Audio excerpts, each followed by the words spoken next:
bahwa kami punya daerah bagian distrik Merde dan lain sebagainya, itu kami tidak menerima kehadiran perusahaan yang seperti pengambilan kayu atau penanaman kelapa sawit. I'm making moves, hey, hey, watch me, hey, hey, watch me, hey, hey. I'm making moves, hey, hey, watch me, hey, hey, watch me, hey, hey. Yeah, I'm running loose, hey, I'm running, watch me, hey, I'm running, watch me, hey, oh.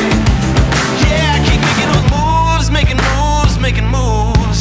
I'm making moves, making moves, making moves.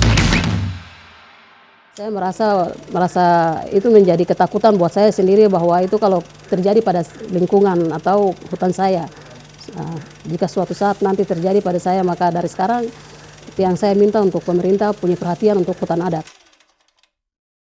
Momen Pilpres tuh selalu penting banget buat organisasi lingkungan karena itu akan ngaruh banget buat kebijakan terkait lingkungan beberapa tahun ke depan.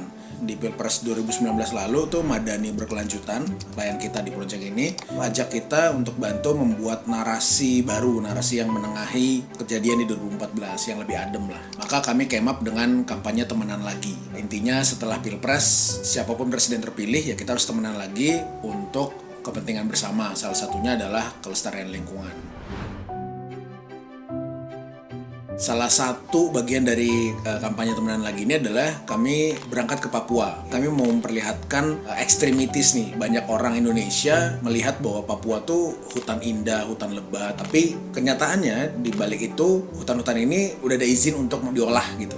Jadi HTI, jadi konsesi sawit dan sebagainya macamnya gitu. Di perjalanan ini kami bekerja sama dengan Change.org dan kami juga mengajak beberapa kreator untuk ikutan. Ada Wira Nurmansyah, vlogger, Shirohide atau Fabi, ilustrator di Instagram. Sebenarnya Komkep tuh digital agency yang core-nya tuh strategi dan consulting. Tapi kita punya tim produksi tapi bukan untuk tipe konten dengan skala seperti ini gitu ya. Cuma kita pikir dengan budget yang dikasih klien segini, kalau kita oper pekerjaan atau produksi video ini ke PH, maka sebagian besar akan occupied sama itu budgetnya. Kita mungkin nggak bisa ngajak kreator, kita nggak bisa ke berbagai macam destinasi gitu. Jadinya objektif yang lebih besarnya bisa terkorbankan gitu. Jadi for a greater good kita putuskan oke, kita berangkat sendiri gitu. Yang artinya ada efisiensi budget di situ.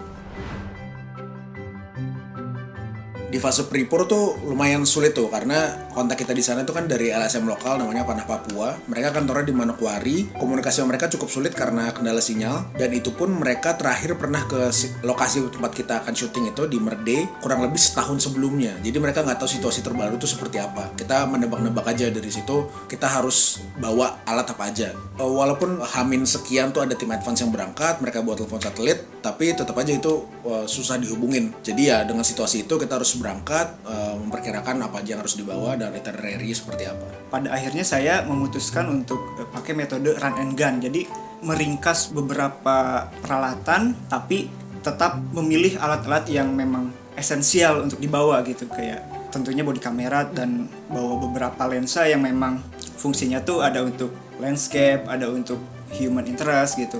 Dan kita nggak bawa tripod yang memang segede gaban gitu, jadi mending bawa monopod. Terus kita bawa drone yang memang bisa disakuin lah. Kita bawa Mavic Pro. Alat audio pun kita bawa shotgun mic, sangat ringkas banget untuk dibawa gitu, dan clip on. Dari kita lean banget sih, yang berangkat timnya cuma 2 orang, produksi video dan koordinir kreator. Dari Jakarta kita transit dulu di Manokwari. Di Manokwari ini kita ketemu dengan Panah Papua, kontak kita di sana, terus kita briefing beberapa jam di bandara sebelum kita lanjut dengan pesawat kecil ke Merde. Dari Manokwari ke Merde itu kita naik Susi Air. Ini pertama kali naik pesawat perintis Susi Air Cessna berapa tuh? Pokoknya Cessna lah. Kita bisa melihat langsung hamparan hutan hujan tropis yang memang sudah terbilang langka gitu di Indonesia gitu. Hanya ada di Kalimantan dan Papua mungkin hari ini gitu. Terus sampai di Merde, ternyata landasan itu ya benar-benar kayak cuma aspal dengan panjang 600 meter aja gitu. Sebelum mendarat pun pesawatnya muter beberapa kali karena di bawah masih ada orang, di bawah ada hewan yang lewat gitu. Jadi mastiin benar-benar clear baru pesawatnya mendarat. Mendarat harus dipangkal banget supaya nggak mentok sampai ujung. Jadi habis itu muter balik lagi baru ke tempat kita bisa turun. Dari sampai di Merde terus kita lanjut perjalanan tuh ke desa pertama namanya Desa Masi. Itu kita naik perahu motor, sungainya tuh berkelok-kelok dan kira-kira kita 60 menit lah perjalanan. Sungai itu benar-benar di tengah-tengah hutan primer. Jadi kiri kanan pohon gede-gede, nggak pernah nyangka bisa ngalamin itu selain nonton di Net Geo lah pokoknya. Jadi ketika berenang, orang sana bilang, "Kakak, ini bisa langsung diminum." Hah? Terus ya kita sambil berenang, coba sambil minum, dan sampai sekarang masih hidup kok. Masih sehat walafiat. Di sana kita ke 2 desa, Desa Masi dan Desa Meyom. Selama di sana tuh menyenangkan banget. Jadi masyarakat welcome banget sama kita, mereka excited juga dengan kedatangan kita. Kita berenang di sana, kita ikut berburu, kita ngobrol, kita juga lihat pengolahan buah merah, banyak lah pokoknya menyenangkan lah pengalaman selama di desa. Memang benar dugaannya di sana itu akses listrik pun susah gitu. Dan kita harus nunggu generator yang memang cuman beberapa waktu bisa nyala gitu. Jadi di sana saya mindsetnya tuh malah ngehemat shot untuk ngehemat baterai gitu. Cukup menantang sih kalau bisa dibilang menerbangkan drone di tengah hutan gitu.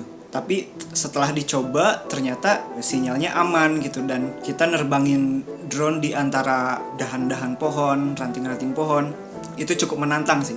Tapi ketika sukses diterbangkan gitu, ada rasa bangga gitu. Bisa loh gue nerbangin drone di tengah hutan gitu. Saya tuh memang banyak nonton beberapa karyanya Giri Prastyo. Jadi beliau tuh seseorang yang memang berkarya di bidang video travel. Saya banyak menemukan taste musiknya dari beliau gitu. Meskipun ya berjubel dengan beberapa footage, beberapa audio effect bla bla bla, tapi dalam proses editing sih cukup menyenangkan gitu, karena saya mengedit beberapa footage yang memang beberapa orang tuh belum tentu punya footage Papua gitu. Ketika melihat beberapa footage gitu, saya baru menyadari gitu, ternyata saya tuh kurang ngambil beberapa footage yang memang penting gitu. Kurang explore sih itu di kampung Masi sama Meyomnya gitu. Kalau bisa diulang sih pengennya prepore-nya lebih optimal lagi. Kalau kemarin masih cuma ngandalin kontak atau source yang dikasih, mungkin harusnya berikutnya kita lebih leverage lagi, reach ke komunitas Papua gitu di Jakarta atau di mana gitu yang kita bisa gali informasi. Selain itu time management juga mungkin perlu diperbaiki supaya wawancara tuh bisa dikejar kita lakukan di tengah hutan pas kita masih di tengah hutan. Sama terakhir ya BTS sih ya, karena yang berangkat juga cuma 2 orang, jadi BTS tuh sesuatu yang prioritasnya paling belakang, tapi ternyata setelah selesai itu jadi rasanya ada yang kurang gitu, nggak ada BTS ya behind the scene.